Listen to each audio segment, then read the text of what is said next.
Seorang istri pimpinan salah satu pesantren di Kabupaten Aceh Barat, diperiksa polisi setelah diduga menyiram air cabai terhadap seorang santri berusia 13 tahun.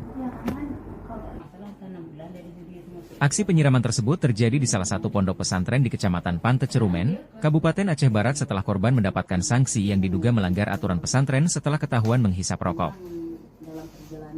Kasat Reskrim Polres Aceh Barat, Ibtu Fahmi Suciandi mengatakan, pihaknya telah memeriksa NN, wanita berusia 40 tahun yang merupakan istri pimpinan pesantren. NM diduga sebagai pelaku penyiraman air cabai terhadap santri yang masih di bawah umur. Polisi masih mendalami kasus ini dan melakukan pemeriksaan terhadap terduga pelaku.